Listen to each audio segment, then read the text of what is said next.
Hello ဒီပေါ်လေးကတော့ကိုလိုအပ်တာလေးတွေတောင်းဝင်မင်းပေါ်လေးပဲဖြစ်ပါတယ်အိမ်ကျွတ်လိုတာလေးတွေရောကိုကျွတ်လိုတာလေးတွေရောအားလုံးပဲပေါ့နော်အဲ့ဒါလေးတွေတောင်းရမှာပဲဖြစ်ပါတယ်အကွာတော့ရှိသမျှတငယ်ချင်းတွေအားလုံးစုပြီးတော့တောင်းဝယ်ရပါကဲဒါကတော့တငယ်ချင်းတွေနဲ့တစ်ဖြတ်ရိုက်လိုက်တာပါ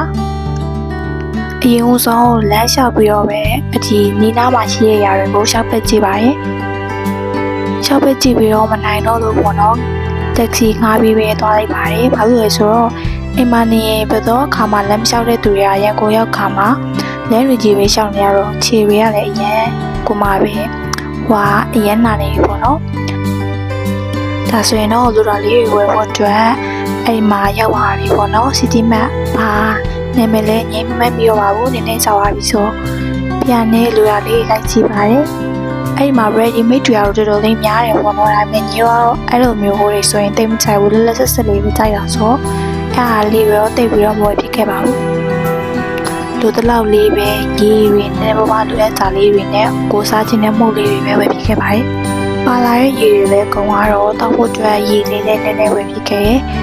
ဒီနေရာကတော့ငိမ့်ကြိုက်တဲ့ຢာတွေကြီးပဲပေါ့နော်အရာအလုံးကလည်းတော်တော်လေးစုံနေစားစရာတွေရောအကုန်လုံးဒီတကိုရေသုံးတွေရောအရင်အတွက်လိုတာတွေရောအများကြီးပဲပို့စုံနေပေါ့နော်ဒါပေမဲ့ဒါနေတို့နဲ့ဆိုရင်နည်းလေးလှမ်းနေသေးပါတယ်ပေါ့နော်ဆိုတစ်ထက်ပြီးတစ်ထက်တစ်ထက်ပြီးတစ်ထက်ရှောက်လိုက်ကြည့်နေရပါပြီးတော့လိုတာလေးတွေလည်းဝယ်နေပါတယ်ပြန်ကနေလေးမှာဓာတ်ပုံရိုက်ဖို့အတွက်အယုတ်တွေအများကြီးရှိနေရကိုခေါ်ရမယ်လို့ပြောတဲ့အတွက်ကြောင့်နေတို့က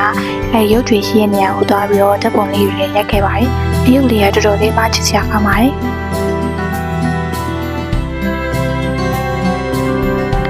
ပြန်နေညီတို့ယူစနာပါစာကိုလည်းသွားခဲ့ပါတယ်ဒါဆိုရင်တော့ညီတို့သွားရနေရပြီတော့ကုန်ပါပြီဒီနေ့တော့ဒီလောက်ပါပဲဒီလိုလေးကိုဆုံးဖြတ်ကြည့်ပေးတဲ့အတွက်ကျေးဇူးများတင်ပါတယ်နောက်ဗီဒီယိုမှာဆက်ဆုံပါအောင်မယ်ဘိုင်ဘိုင်